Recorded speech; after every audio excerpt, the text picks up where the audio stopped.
반갑습니다. 예, 오늘이 저한테도 여기 BT에 나온 첫 만남이거든요. 예, 공식적으로는 그렇습니다. 처음 와봤어요. 근데 항상 첫 만남이라는 것이 항상 긴장도 되고, 그다음에 뭐 설레임도 있고 뭐 이런데 저번 오면서 뭐 설레임도 있었고 또한 뭐 많은 불자님들 뵙게 된다 하니까 긴장도 되고 뭐 이랬거든요. 근데 딱 들어오는 순간 보니까 모두들 행복해 보이세요.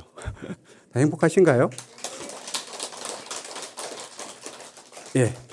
원래 부처님께서도 저희한테 주신 게 이제 행복이라고 얘기할 수 있는데, 뭐 행복한 이유들은 다 있을 거예요. 뭐 우리 중생의 입장에서 행복하다 이러면 뭐 이렇게 좋은 도반들하고 같이 만날 수 있어서, 아니면 부처님을 배울 수 있기 때문에, 뭐 부처님 법을 들을 수 있기 때문에, 이런 많은 이유들이 있을 건데요. 어쨌건 이런 소소한 행복들, 이런 행복들이 우리 중생들한테는 행복이지 않습니까? 근데 어쨌건 부처님께서도 이 세상에 오신 이유가 사실은 이런 저희들 중생들을 행복을 위해서 오셨다, 이렇게 얘기할 수 있죠. 사실 불교는 행복의 종교다, 이렇게 얘기할 수 있거든요.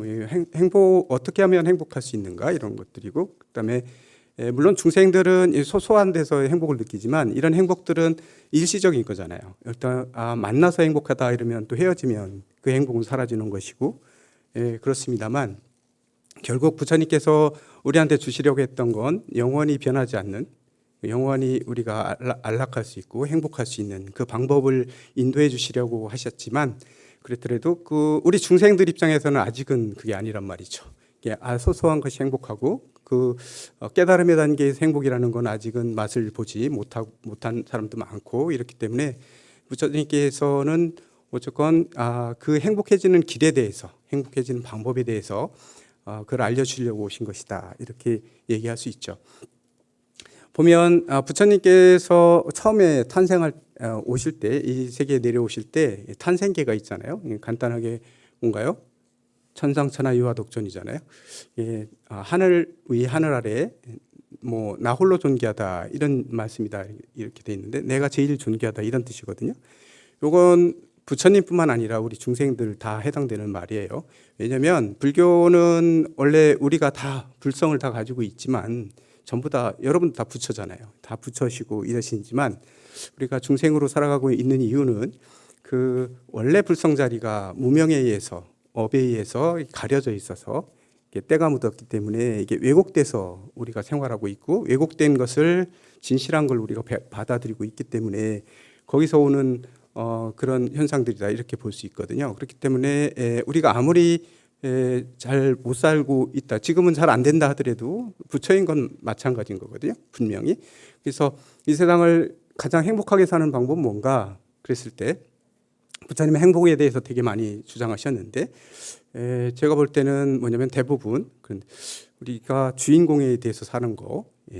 왜냐하면 모두가 다 주인공이시고 모두가 다 불성을 가진 존재들이거든요. 그래서 이게 주인공으로 사느냐 못 사느냐가 되게 중요한 건데, 보면 밖에서도 보게 되면 우리가 영화라는 게 있잖아요. 영화를 보게 되면 다 주인공들이 있어요. 그럼 그 주인공이라는 대상을 주체로 해가지고 그분이 그 사람이 그 사람의 시각에서 어떻게 마무리되는가, 이렇게 한 스토리를 만들어내는 게 영화잖아요. 그래서 좋은 영화가 나오려면 주인공이 그런 역할들이 되게 중요하잖아요.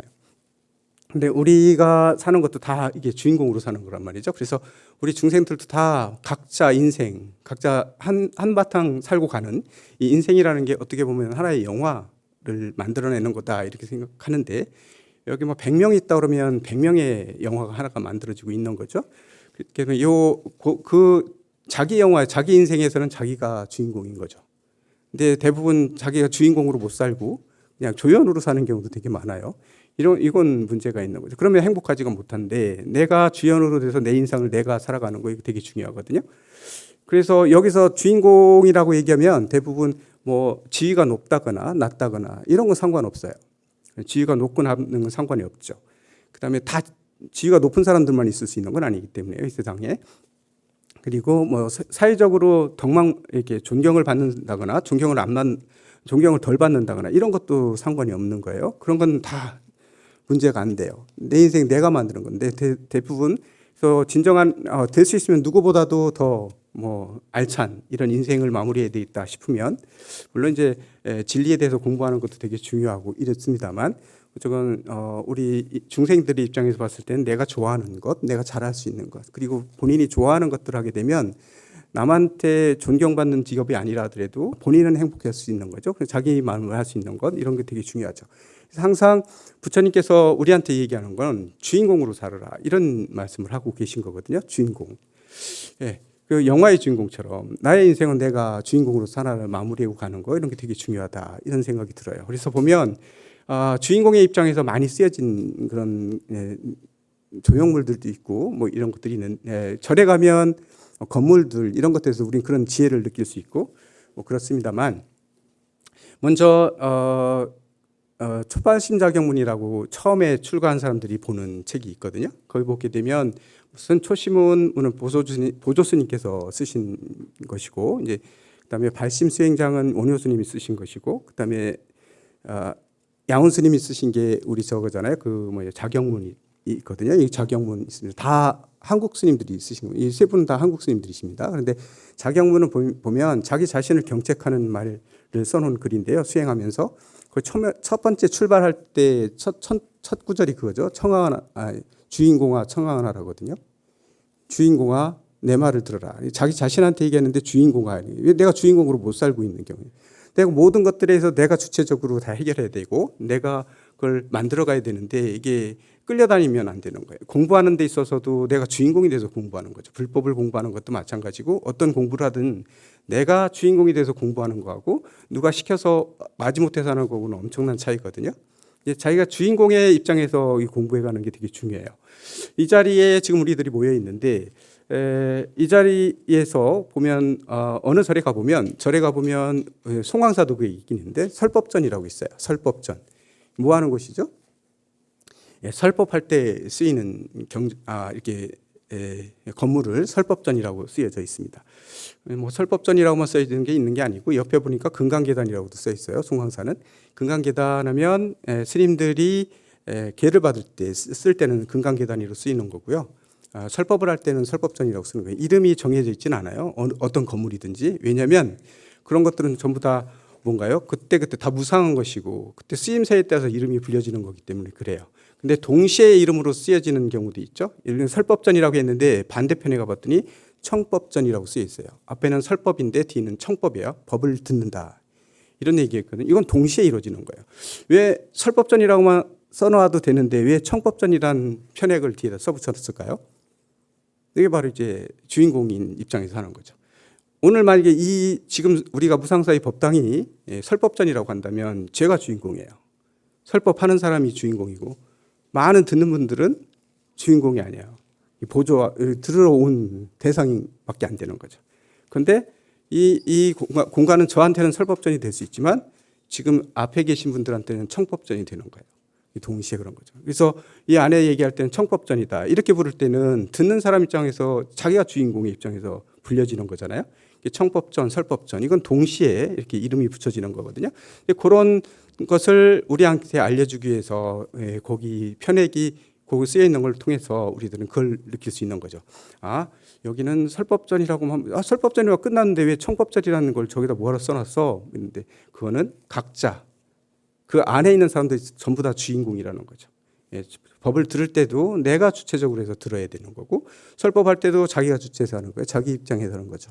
이게 이런 것들이 바로 이제 불교에서 뭐로 주인공으로 살아라 하는 의미들을 대부분 가지고 있는 거죠.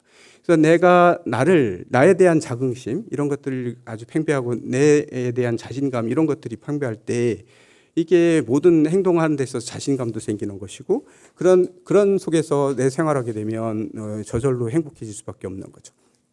이런 행복들이 오는 겁니다. 그런데 이런 소소한 행복들이라고도 볼 수 있죠. 이 중생들은 어쩔 수 없어요. 아직은 우리가 욕계에 살고 있고 몸을 가지고 있는 이상 이런 것들, 이런 주인공들, 이런 곳에서 오는 소소한 행복들이 많은데 결국은 이런 행복들은 부처님 입장에서 봐도 뭐 우리가 깨달음이 아니니까 이거는 별게 아닌 게 아닌가 이런 생각할 수도 있잖아요. 그런데 깨달으신 분들 입장에서 봤을 때 이 소소한 행복들도 결코 무시할 수 있는 건 아니에요.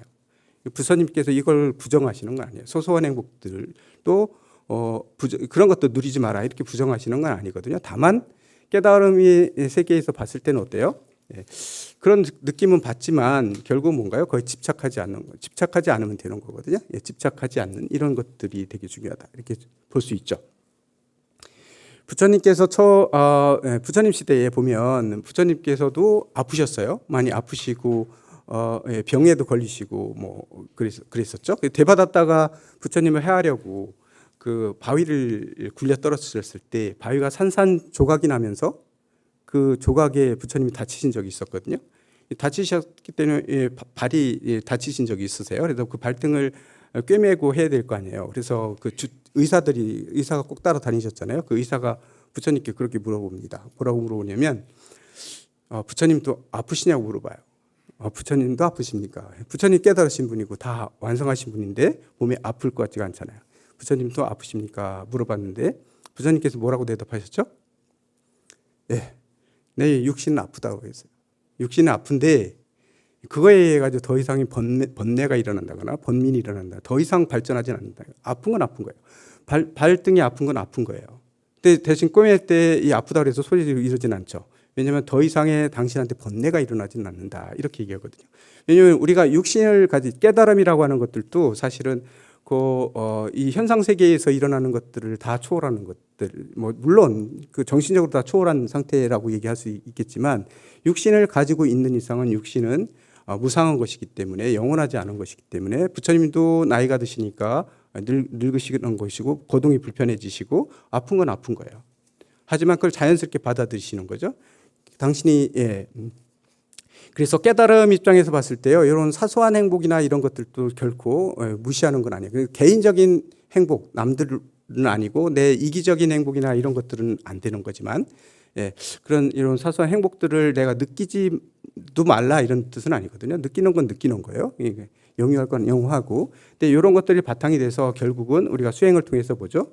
최상의 진리, 깨달음의 진리에서 오는 환희, 그런 즐거움, 이런 것들, 기쁨, 이런 것들 이제 나중에 그런 행복을 느낄 수 있게끔 부처님께서는 서서히 근기에 맞춰서 이렇게 이끌어 주시는 분이다.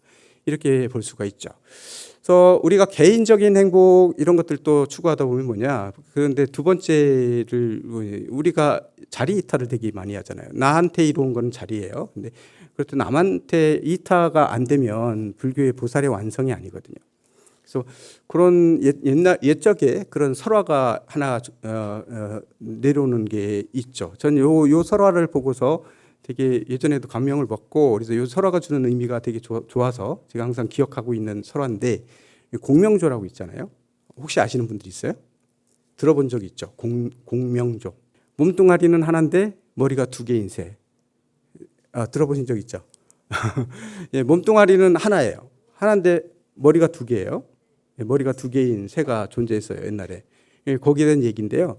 둘은 한 몸이기 때문에 이렇게 한 사람이 먹으면 한 사람이 아니죠. 한 새죠. 하나가 먹으면 하나도 배가 불러요. 그래서 머리가 두 개인데 생각은 달라요. 둘이 생각이 다르거든요. 그래서 어떻게 보면 몸은 하나인데 머리가 두 개이기 때문에 생각이 두 개인 거예요. 그래서 둘이 약속을 했어요. 다른 건 다 우리가 뭐 할 수 있는데 누가 나쁜 동물들이 와서 나를 잡아먹으려 할 때 서로 보초를 쓸 수 있으니까 너무 좋은 점도 있는데 그렇지 않은 한 가지 불편한 게 두 사이에 있어요. 뭐냐면 맛있는 거를 배고팠을 때 그 먹는 재미가 쏠쏠하잖아요. 이 먹는 재미를 뺏으면 안 되거든요. 그래서 맛있는 거 먹을 때는 어떻게 하자고 얘기했냐면 둘이 약속을 했어요. 꼭 맛있는 거 먹을 때는 혼자 먹으면 안 돼. 반드시 나를 깨워야 된다. 깨워서 맛있는 거 둘이 같이 먹어야지. 네 혼자 먹으면 우리 이거 안 돼. 그래서 둘이 약속을 했어요. 근데 어느 날은 어느 날은 가다 보니까 배가 너무 고픈 거예요. 한 사람은 자고 있고 하나는 눈이 떠 있었는데 너무 배가 고픈 거예요. 너무 배가 고파가지고 먹을 거 찾았는데 마침 콩과 이런 먹을 거를 찾았어요. 찾아가지고 혼자 먹으면 안 되고 옆에를 깨워야 되기 때문에 딱 봤는데 안 일어나는 거예요. 너무 피곤해가지고 자고 있어요. 억지로 깨우면 짜증낼 것 같아요. 억지로 깨우면 그렇잖아요. 그래서 속으로 이럴 경우는 뭐 그냥 내가 먹어도 상관없겠지. 너무 고나게 자는데 이 행복을 또 뺏을 수 없잖아요. 잠자는 행복도 있는데 그걸 뺏을 수가 없어서 혼자 그냥 먹었어요. 배 부를 만큼 좀 먹었거든요. 근데 잠자다 보니까 뭐가 이상한 거예요. 이 잠자는 머리가 보다 보니까 배가 고팠는데 배가 부른 거 있잖아요. 일어났어요. 일어나가지고 너 혹시 너 뭐 먹었지 물어보니까 너 너무 곤이 자서 내가 할 수 없이 먹었다 이렇게 얘기하거든요. 너를 깨우는 것보다. 근데 속으로 되게 앙금이 생겼어요. 복수심이 타오른 거죠. 그래가지고 이게 나 몰래 지 혼자 먹었다고 너한테 내가 복수하고 말 거야. 이런 마음을 받았는데 그래서 항상 뭐만 생각하고 다니면 이 친구한테 복수할 것만 생각하는 거예요. 다른 건 생각 안 하고. 그래서 어떻게 하면 얘를 골탕 먹일 수 있을까? 괴롭힐 수 있을까? 생각하고서 가다가 어느 날은 또 배가 가다 보니까 뭐가 있어요? 독약이 있는 거예요. 독약이 있는데 잘 됐다. 이거 먹으면 엄청 아프겠지. 이놈 잘 됐다 그래가지고 자기가 그걸 먹어버리는 거죠. 먹었는데 잠자다 보니까 너무 아픈 거예요. 이게 독약을 먹었기 때문에 아프니까 깼어요. 너 뭐 먹었는데 그랬더니만 너 아프지? 너 아프라고 내가 독약 먹었어. 자기는 너무 좋아서 아픈 줄도 모르고 너 지난번에 혼자 먹었잖아. 그래서 내가 이번에 독약 먹었다고 의기양양하게 그랬는데 독이 퍼지면서 어떻게 됐단 얘기예요? 죽었단 얘기예요. 둘 다. 이거 뭘 의미하는 건가요? 불교의 연기설하고도 관계 있고 모든 것들을 얘기하는 거죠. 혼자만의 우리는 대부분 다 떨어져 있는 상대인 것처럼 봐요. 그러니까 우리가 이렇게 몸이 떨어져 있고 다른 나라에 사는 사람은 우리하고 다른 나라에 사는 사람도 다르고 이렇게 다 이렇게 아니면 자연 환경과 우리 인간과도 다 별도의 존재라고 보거든요. 내라고 보고 분명히 내 몸 떨어져 있고 생각 다르게 하고 있기 때문에 하지만 여기서 주는 의미는 뭐냐면요. 이게 우리는 다 한 몸이라는 거예요. 하나로 다 연결돼 있다는 거죠. 전부 다. 내 행복이 진짜 행복해지려면 남도 같이 행복해져야 되는 거거든요. 나만 행복하다 해서 진짜 행복은 아니잖아요. 그런 것들을 얘기해 주는 것이다. 이렇게 얘기할 수 있죠. 예를 들어서 어느 가족이 있는데 자수성가한 집이 있다고 해보세요. 근데 한 집만 너무 부자예요. 그러니까 다른 동생들이나 이런 가족들은 너무너무 가난한 거예요. 그랬을 때 계속 도와주잖아요. 그냥 한 푼 두 푼 도와줘가지고 그러면 의지하게 되잖아요. 그랬을 때 나중에는 결국은 어떻게 돼요? 주는 사람은 맨날 주다 보니까 짜증 나는 거고 받는 사람은 왜 더 안 주나 진 많은데 이런 마음이 들잖아요. 그러다 보면 의가 다 상하고 막 이런 경우 되게 많잖아요.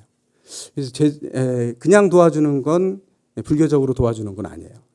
동생이 되게 가난하고 뭐 이렇다 도와줘야 될 때 그냥 무조건적으로 그렇게 처음에 너무 힘들면 그렇게 도와주는 것도 좋지만 자립할 수 있는 기반을 자꾸 만들어주고 스스로 노력해서 할 수 있는 방법들을 무슨 노력을 해야죠. 그래서 비슷해져야 돼요. 그쪽도 다 잘 살고 어느 정도 수준이 맞아졌을 때 그 행복이 지켜지는 거죠. 나의 이렇게 자수성가해서 온 이 행복을 지킬 수 있는 건 주변에 있는 사람들 다 어느 정도 같이 서로 방해하지 않을 만큼은 만들어줘야 나의 행복도 지켜지는 건데 무조건 나만 잘 살겠다고 내 욕심만 내고 막 거들떠보지도 않고 이랬을 때 얼마 안 가서 그 자기 행복도 힘들어지는 거죠. 이게 지킬 수 없는 그런 상태가 된다. 이렇게 볼 수 있죠.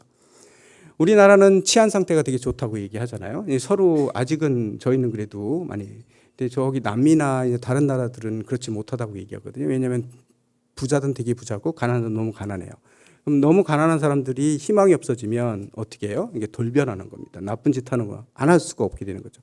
자기가 필요한 걸 내가 평생 노력해서 못 갖는다. 그러면 나쁜 짓을 하게끔 마음들이 인간의 욕망들은 그 크기 때문에 그런 식으로 이게 되는 거예요. 그러다 보니까 서로 불안해요. 가진 사람들도 불안하니까 자꾸 담을 자꾸 치고 어디 밖에 나갈 때도 이렇게 경호원 데리고 다녀야지 혼자는 못 다니는 이런 세상이 되면 본인의 행복이 행복한 게 아니잖아요. 진짜로 행복한 건. 그렇기 때문에 이게 서로 나누는 거, 서로 모두가 나눔의 정신, 모두가 다 같이 행복해지는 거, 이게 이제 부처님이 주신 그런 의미다 이렇게 볼 수 있는데요. 우리가 주인공으로 살아야 된다 이렇게 했을 때 이게 개인적으로는 볼 때 다 주인공으로 살고 주인공으로 살아야 되면서도 동시에 이게 모든 사람들이 다 행복해질 수 있는 이런 세계를 가져야만 된다 이런 얘기를 할 수 있는 거죠. 나만 행복하다 해서 모든 다른 사람 나만 많이 가지고 나만 행복해지면 행복할 것 같지만 이 행복은 지켜지는 게 아니다라는 것들을 이 공명조의 이야기에서 우리는 들을 수 있다 이렇게 볼 수 있죠. 요즘에 보면 이게 환경 파괴가 되게 많이 되어 있죠. 이것도 어떻게 보면 인간들이 불러온 게 과부잖아요. 인간들이 인간의 편의에 의해서 개발이라는 걸 통해서 너무 많이 다른 건 생각 안 하고 뭐 이렇게 추진하다 보니까 인간 위주의 세상을 만들고 인간 그러다 보니까 어떻게 돼요? 이러다 보니까 이게 인간들의 특화된 편하게 된 사회가 돼 있는데 다른 자연들은 다 파괴되고 이래진 거예요. 그러다 보니까 이게 결국은 돌아오는 게 인간한테 이게 과보로 돌아오잖아요. 지금 환경 오염 때문에 세계 환경이 바뀌고 기후가 바뀌다 보니까 지금 막 이 이상 현상들이 되게 많이 일어나고 있잖아요. 결국은 이런 식으로 오래 가지 않아서 인간이 살 수 없을 정도의 그런 환경으로 변할 거다. 이렇게 과학자들은 얘기하잖아요. 그래서 이거를 어떻게 하면 이미 늦었다고도 얘기를 해요. 뭐 이게를 늦출 수밖에 없는 거기밖에 처치를 못한다. 이렇게 할 정도로 심각한 상태라고 얘기하는데 저희가 느끼는 것도 마찬가지죠. 저 어렸을 때 느낀 거하고 지금 전혀 다르잖아요. 환경이. 네, 이런 것들도 결국은 우리가 모두 다 연결되어 있다는 연기설을 우리가 망각했기 때문에 그렇다. 부처님께서 깨달으신다 하실 때 이게 바로 연기설이잖아요. 연기. 모든 건 다 연결되어 있다는 겁니다. 모든 게 다 영향을 주고받으면서 하는 세계다.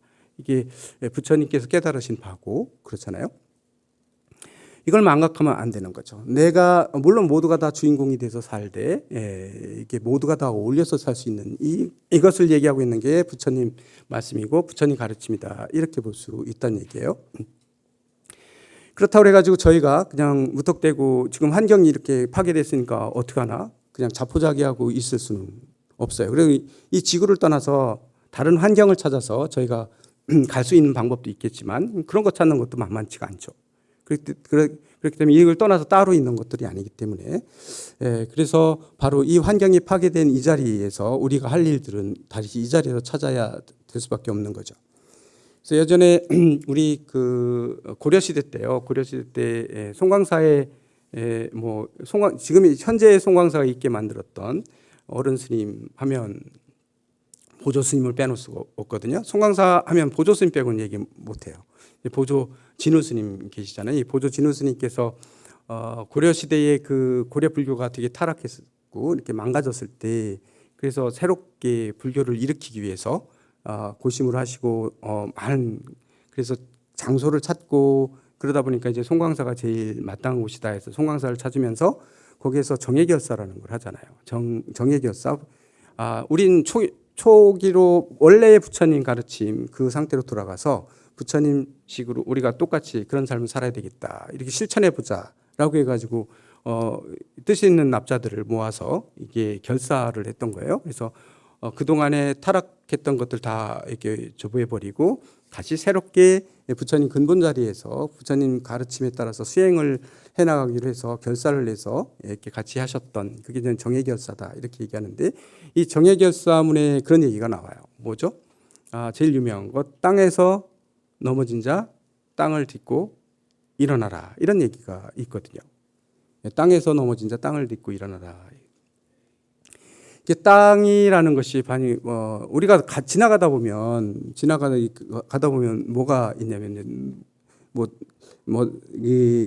길이 땅이 약간 울퉁불퉁해 가지고 넘어졌다고 해보세요. 땅 넘어졌어요. 그런데 자기가 실수가 넘어진 건데 원래 땅에 걸려서 넘어진 거예요. 그러다 보니까 땅이 너무 원망스러운 거죠.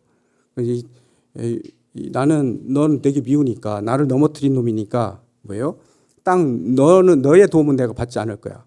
그러고서 아무리 일어나려고 해봐야 땅을 짚고 일어나야 되는데 이 땅을 안 짚고 발버둥쳐서 일어나려고 해봐야 어떻게 돼요? 일어나기 너무 힘든 거예요. 일어날 수가 없는 거예요.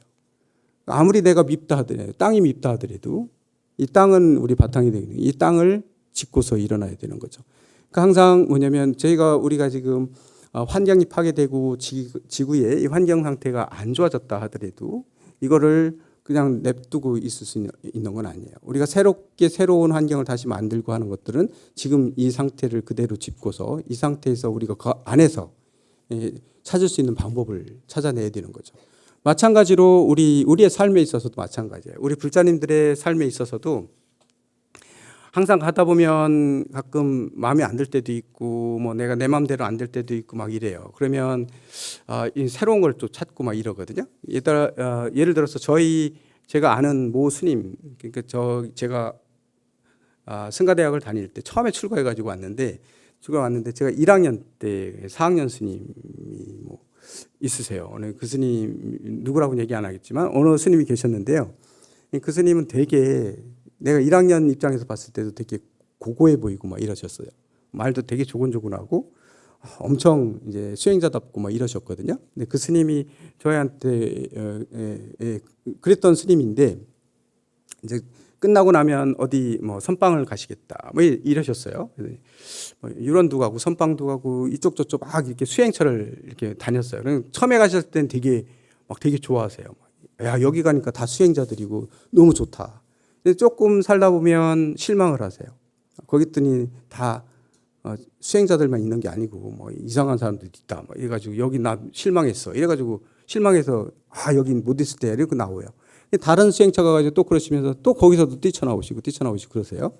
그렇지만 어느 날 외국으로 유학을 가시더라고요. 여기 한국 불교는 다 없어. 이게 내 마음에 안 들어 해가지고 외국을 가셨어요. 그래서 갔다 오셔가지고 하신 말씀이 뭐라고 했냐면, 야, 갔더니 여긴 진짜야. 여긴 수행자들만 있어. 뭐 여기가 진짜 불교야. 그러더니 그 나라 말 다 배우고 어느 정도 이제 익숙해지셨잖아요. 이렇게 그래서 이제 정상적인 생활을 할 수 있을 정도 되셨을 때는 다시 실망을 하셨어요.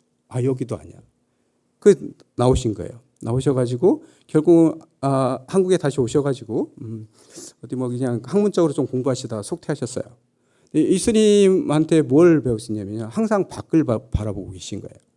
밖에를 나 자신이 주인공이 돼서 내 자리를 봐야 되는데요. 이게 밖의 환경에 자꾸 하는 이 환경은 별로 아니야. 자꾸 뛰쳐나가 버리잖아요. 이러면 계속 그런 분들은요 어디 만족하지 못하시고 그런 분들은 느긋하게 한번 쭉 살아봐야 되는 경우도 있거든요. 그런데 그거를 못 견디고 나가게 밖의 조건 때문에 실망해서 나가게 되면 계속 떠돌아다녀요. 여기도 아닌데 또 자꾸 어디서 찾기 때문에 그래요? 밖에서 찾기 때문에 그래요. 안에서 찾아야 되는데 밖에서 찾아요. 항상 우리가 넘어진 자리 있으면 그 자리에서 그걸 딛고 일어나야 돼요. 그걸 버리고 가는 게 아니고요. 우린 조금 하다가 마음에 안 들고 보면 그냥 버리잖아요. 이거 아닌 것 같은데 싹 버리고 뒤에 버리고 다른 거 잡고 하려고 또 하다가 보면 조금 마음에 안 들면 또 안 되면 또 마음대로 안 되면 버려버리고 가잖아요. 근데 절대로 버려버리고 가는 건 안 돼. 그건 습관된다고 우리 얘기하거든요. 습이 돼 버리고 그러다 보면 평생 떠돌다가 마는 이런 경우를 가져오죠. 그래서 보면 이 일이 내가 하고 있는데 좀 나 성격이 안 맞는 것 같더라도 한번 끝까지 한번 해보는 거 되게 중요해요. 그래서 그 고비를 한번 넘기는 것까지는 되게 중요하거든요. 그래서 어느 정도 거기서 이룬 다음에 뭐 그걸 바탕으로 해서 다른 직장을 찾고 하는 것도 괜찮은데 이게 조금 해도 그냥 버리고 다니는 거 있잖아요. 이렇게 되면 평생 그렇게 돈다. 이것도 뭐냐면 주인공으로 못 살았다고 그렇게 주인공이 아니기 때문에 그렇죠. 오늘 쭉 했던 연결을 해보면 바로 그런 얘기를 했어요. 뭐냐면 일단은 주인공으로 우리 다 내 인생이 내가 주인공이고 내가 하는 데서 되게 뿌듯하고 예를 들면 그런 거죠. 어머니는 어머니 하는 역할이 있고요. 아버지는 아버지 역할이 있어요. 그런데 똑같은 아버지라 해서 아버지 역할만 하는 건 아니죠. 밖에 사회에 나가면 어디 사장도 될 수 있고 어디 회사의 직원도 될 수 있어요. 직원이 됐을 때 직원 역할 되더라고. 아빠 역할 이 역할들이 동시에 많이 주어지는 거거든요. 그래서 한 사람이라 해서 한 가지로 규정할 수 있는 것들은 아니죠. 그리고 어머니의 할 역할이 있고 아버지의 할 역할들이 있잖아요. 이런 것들을 잘 해내는 거, 누가 자기 적성에 맞는 쪽이 잘 해내는 게 되게 중요한데 어머니는 어머니가 주인공이 돼서 이 가정을 이렇게 꿰뚫어 보시고 어머니의 입장에서 이걸 끌어가시고 아버지의 역할을 맡으신 아버지 같은 경우는 아버지의 입장에서 가정을 잘 이렇게 꿰뚫어 보시고 하시는 거예요. 각자 주인공이 돼서 그걸 만들어서 이게 완성되는 거 이런 게 되게 중요한 거거든요. 그래야 서로 다 행복해요. 예를 들면 뭐 남편 쪽에만 다 초점이 맞춰져 있다. 이러고 나니까 이거 행복은 다 남편 행복밖에 없고 나는 없다. 이런 것도 말이 안 되는 거고요. 부인의 입장에서만 이거 모든 걸 만들어 가지고 내가 모든 것들을 내 식대로 이루어 가지고 저쪽은 보조하는 역할만 했을 때는 부인만 행복한 것이고 남편은 행복도가 덜한 것이고 이렇게 되지만 둘 다 각자 다른 역할을 하는데 그 역할들을 최선을 다해서 역할을 해내면서 각자의 만족들이 최고조일 때 그 가정의 행복도 가장 최고조에 되는 거죠. 그래서 이런 행복들이 우리가 추구하는 가장 큰 행복이다 이렇게 볼 수 있는 거죠. 그러니까 주인공으로 살 수 있다는 거 이런 게 되게 중요하고요. 항상 내가 주인공이 돼서 사는 거, 내가 자발적으로 하는 거예요. 주인공이라는 얘기는요, 내가 하고 싶어서 하게 되고 내가 해야 돼서 하는 거예요. 주인공이 안 되면 억지로 하죠. 옆에 누가 하니까 해야 되니까 어쩔 수 없이 하고, 이거 안 하면 안 되니까 어쩔 수 없이 하고, 이게 아니고 내가 주인공이 되면 할 일을 봤을 때 내가 해야 되니까 하는 거거든요. 이게 해야 할 일이라서, 내가 해야 될 일이고 내가 기꺼이 해야 될 일이라서 자발적으로 하는 것하고, 이거 어쩔 수 없이 남들의 눈이 있고 뭐 하니까 어쩔 수 없이 하는 일하고는, 이거는 같은 일을 똑같이 완성을 했다 하더라도 행복의 차이는 큰 거죠. 그래서 부처님께서 계속 얘기하시는 건 뭐냐면 진짜로 행복하라는 거거든요. 모두가 다 행복하라 이런 얘기예요. 행복한 그런 방법을 찾는 것들을 말씀하고 계신 거고, 그렇죠. 그래서 모두가 다 모두가 다 행복한 세상, 이런 세상을 꿈꾸는 게 이제 불국토의 세계고 그렇다 얘기할 수 있죠. 뭐 예를 들면 권력을 가지고 우리가 서열을 정해가지고 최고의 권력자는 제일 행복하고 제일 말단은 제일 불행하다, 이런 게 정해져 있다면 다 서로가 다 최고의 권력을 잡으려고 노력할까요? 그 최고의 권력을 잡은 사람만 행복하고 나머지들은 어때요? 다 행복하지 못한 거죠. 이 세상 모든 사람들은 다 불행하게 느껴요. 그걸 못 잡았기 때문에 이런 경향이 되지만 그건 아니거든요. 그런데 자기 적성에 안 맞을 수도 있어요. 그 최고의 권력이라는 거, 이런 것들이. 예전에 어느 스님이 저희 처음에 출가했을 때 있잖아요. 처음에 출가해가지고 행자 생활할 때 저희 예전에 아까도 얘기했지만 예전에는 출가자들이 좀 많았어요. 그래가지고 저희 도반들이 좀 많은데 그 도반이 그런 거 저는 믿지는 않지만 뭐 이런 것들 뭐 여기 뭐 보는 거 있잖아요. 이런 게 보는 걸 믿지는 않지만 그 스님이 그런 얘기를 했었어요. 스님은 뭐 나중에 그런 지위가 있는 이런 건 하지 마라. 나한테 그래요. 그런 거 하면은 좀 저보해지니까 뭐 이렇게 공부만 하고 막 이러라고 얘기하면서 본인이 전부 다 저보하겠다고 그랬는데, 그 말에 저는 수긍이 가는 게 그거예요. 저는 어떤 이렇게 뭐 남들 대표해서 어느 자리에 있고 위에 있고 이런 것들은 저 적성이 잘 안 맞아요. 이 적성이 안 맞아요. 그러니까 제가 맡은 역할 제자리에서 열심히 하는 거, 그리고 학인들 하면 뭐 지금은 이제 뭐 학인들 가르치는 일을 하고 있지만 거기에 있어서도 거기서 최선을 다해서 하는 거 해나가는 것 뿐이지, 거기 뭐 지위가 높다 낮다 이런 것들 가지고는 저희는 연연하지는 않거든요. 그런 것들이 있는데 보면 그래서 고맙게 되게 생각했죠. 뭐 그래도 좀 저 스님이 나를 좀 보내 뭐 이랬는데, 뭐냐면 내 성격을 보거나 뭐 이런 걸 통해서 그렇게 말씀하셨을 거예요. 그래가지고 그렇게 대신 내 자리에서 내가 할 수 있는 만큼 최선을 다하고 내가 할 수 있는 것 하는데 여기서 오는 행복들이 되게 크거든요.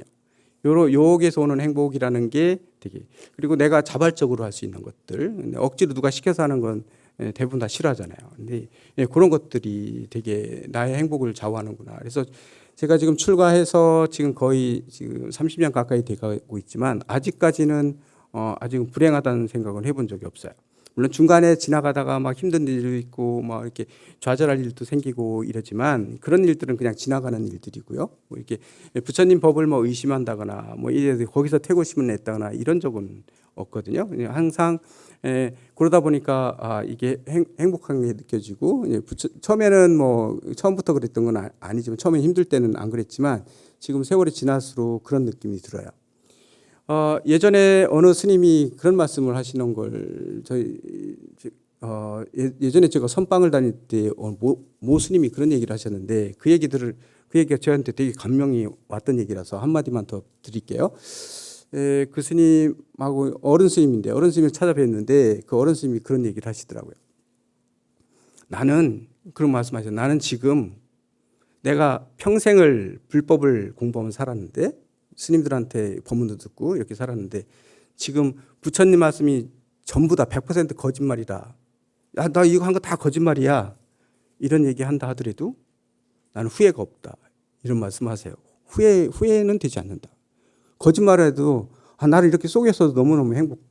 근데 부처님께서 하시라고 이렇게 하라고 말씀하셨던 것들이 다 보면 그게 진짜 나의 행복을 위했던 것이고 이게 행복에서 어긋나는 것들이 하나도 없고 내가 생각할 때는 이렇게 사는 게 맞는 것 이렇게 사는 게 진짜로 옳게 사는 거라는 생각이 들기 때문에 이게 가끔씩 그 생각이 있다는 거예요.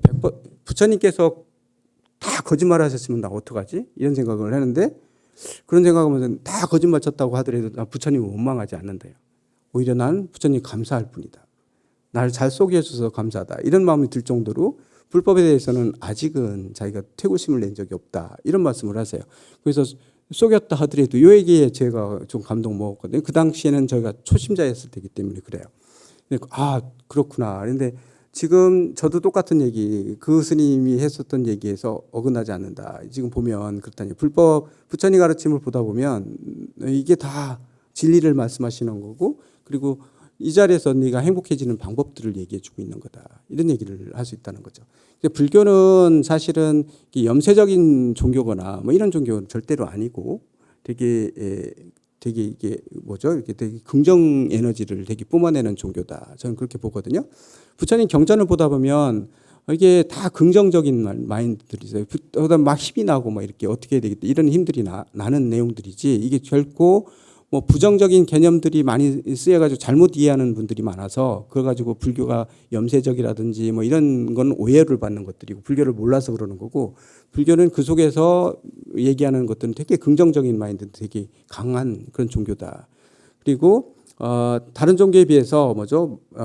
내생을 위해서 지금을 희생하라 이런 얘기, 불교는 그런 가르침이 없어요. 부처님 가르쳐 보면 지금 이 순간 행복하라는 거거든요. 그리고 이 순간 행복해질 수 있는 방법들을 얘기하고 계신 거예요. 내가 이번에 뭐 어떻게 살아서 잘 뭐 복을 많이 줘서 내 생에 좋은 데 태어나야지. 이건 부수적인 문제고요. 그렇게 하다 보면 내 생에 당연히 좋은 데로 가고 뭐 이런 것들은 우리 윤회에서 뭐 좋은 과보를 받는 건 당연해요. 좋은 선업을 지었으면 좋은 과보를 받는 건 맞지만 그건 부수적인 문제고, 부처님은 그거를 위해서 지금을 희생하라고 얘기하지 않으세요. 부처님 가르침 보면 제가 느낄 때는 그렇게 느꼈어요. 부처님 가르침들 봤을 때 지금 이 순간 현세에서 네가 제일 행복해질 수 있는 방법들을 찾게 얘기해요. 결국은 이게 진정한 다음 생에도 행복해질 수 있는 길이고 그 다음에도 행복해질 수 있는 길이고 그 다음에 윤회에서 벗어날 수 있는 길들을 얘기하고 있는 거다. 그래서 항상 그냥 이 순간을 주인공이 되는 이 순간을 행복하게 사셔야 된다. 이게 오늘 여기 온 순간만 행복한 게 아니라 집에 가서도 행복하셔야 되고, 부처님 가르침을 보다 보면 생각만 해도 행복해지고, 그리고 그대로 내가 행동에 옮기다 보면 이게 행복해지고 하는 것, 이런 것 되게 중요한 거죠. 부처님께서 항상 얘기하는 불교를 믿는 행복이라는 게 저는 그렇다고 봐요. 언제 어디에 있든지 간에 내가 행복해질 수 있는 방법들을 말씀하고 계시고, 내가 그대로 행동하고 느끼다 보면 뭘 하든지 간에 행복할 수 있고 불행하다는 느낌이 안 들어요. 그냥 행복인 거죠. 예, 불교는 행복의 종교다. 얘기해요. 오늘 좀 지금 한 시간이 다 된 것 같은데요. 저희 얘기할 때 좀 준비 안 해서 두서없이 얘기는 말씀드렸지만 결국은 한번 줄거리를 한번 정리하고서 끝낼게요. 뭐냐면 첫 번째로는 모두가 다 자기 인생의 주인공이 돼서 살아야 된다. 이 얘기였고요. 그래야 진정한 행복을 느낄 수 있고 현세 지금 이 순간 내가 일하면서도 행복해질 수 있는 거다. 이건 주인공이 된 마음으로 살아야 된다. 나는 조연이 아니다. 항상 내가 주인공이다. 이런 것들도 거기서 자만심을 가지라는 얘기는 아니에요. 그렇지만 남들을 피해주거나 나만을 위한 행복은 행복이 아니죠. 결국은 공명조에 얘기해서 우리 모두는 다 연기적으로 연결되어 있다. 내 행복이 지켜지려면 주변 사람들도 같이 행복해져야 되고 우리가 행복해지려면 모든 사람들이 행복해져야 되고 다른 나라까지 행복해져야 우리나라만 행복한 게 아니라 다른 나라들도 행복해져야 우리 행복도 지킬 수 있다. 라는 것들을 말씀하고 계신 거고요. 아무리 지금 현 상태가 안 좋은 상태까지 오고 내가 잘 못 살아와서 지금 상황이 그렇게 안 좋고 지금 그렇다 불만족스럽다 하더라도 이거를 버리고는 다른 걸 찾을 수는 없다. 내가 지금 살아왔던 토대를 버릴 수는 없어요. 그 자리를 그대로 바탕으로 해서 거기서 다시 반성하고 다시 새로운 방법 찾고 하는데 항상 나의 지금 처해 있는 이 토대를 버리지 말아야 된다. 그 자리에서 해법을 찾아야 된다는 거죠. 항상 문제점의 해법은 그 문제 안에 다 있다. 해답은 문제 안에 다 들어있다. 우리는 이렇게 볼 수 있어요. 그래서 어떤 문제가 벌어졌을 때 그거를 회피하고 버려버리고 다시 딴 데서 찾으려고 하면 절대로 찾을 수 없다. 그 자리에서 그 문제 속에서 집중하고 거기에서 계속 집중하고 보다 보면 거기에서 해결책들이 나오고 그걸 바탕으로 해서 해결을 하셔야 된다.